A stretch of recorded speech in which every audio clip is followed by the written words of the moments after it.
مشہور حدیث مامون کی، آٹھویں امام کی. ایک بار اس نے پوچھا کہ چلے مولا میں پرانے مسئلے کو ختم کرنا چاہتا ہوں، باغ فضل میں آپ کو واپس دینا چاہتا ہوں. بعض علماء کہتے ہیں کہ یہ ہارون اور ساتویں امام کا واقعہ. کچھ واقعات ایسے ہیں جو تاریخ میں مکس اپ ہو گئے. ہارون کے ہیں کہ مامون کے ہیں، تو ساتویں امام کے ہیں کہ آٹھویں امام کے ہیں. یہاں پہ مسئلہ نہ ظالم حکمران کے نام کا ہے نہ امام معصوم کے نام کا ہے.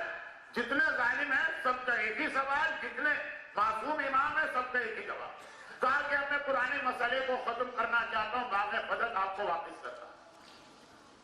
ذرا یہ بتا دیجیے بہت عرصہ گزر گیا، باغ فضل جو ہے وہ کہاں سے کہاں تک تھا، اس کی حدود بتا دیجیے، اس کا لوکیشن بتا دیجیے تاکہ وہ آپ کو واپس کیا جائے.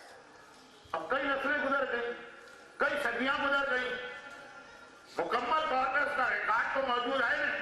وہ پرانا زمانہ ہے، یہ کمپیوٹرائز تو ہے نہیں. اب کتاب بتا دی امام معصوم نے کیا جواب دی. بہت مشہور روایتیں آپ سارا سال مجلسوں میں سنتے ہیں.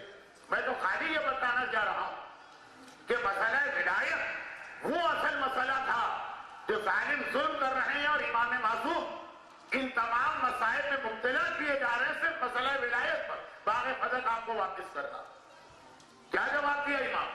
اس وقت مملکت اسلامیہ کی جتنی بھی سرحدیں، پوری مملکت اسلامیہ، چند دریاؤں کے نام لیے کہ جو آج کل نام بدل بھی چکے ہیں اور یہاں بیٹھ کے آپ کو وہ نام بتانے کا کوئی فائدہ نہیں، لیکن جہاں جہاں تک اسلامی مملکت پھیلی، مثلاً آج کی زبان میں امام یہ کہیں انڈونیشیا سے لے کے مراکش تک، یہ ہے باغ فضل جو ہمارا حق ہے اور جسے ہم مانتے ہیں. پوری مملکت اسلامی جس میں ہارون کا یا مامون کا سکہ چل رہا ہے، امام نے کہا یہ ہے باغ فضل جو ہمیں واپس چاہیے.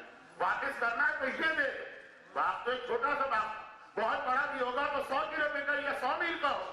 امام نے پوری اسلامی مملکت مانگ لی. بتایا کہ اصل مسئلہ باغ فضل نہیں ہے، اصل مسئلہ وہی مسئلہ ولایت ہے. ایک باغ کی بات نہیں تھی، پوری مملکت اسلامی کی بات تھی. یہی وجہ ہے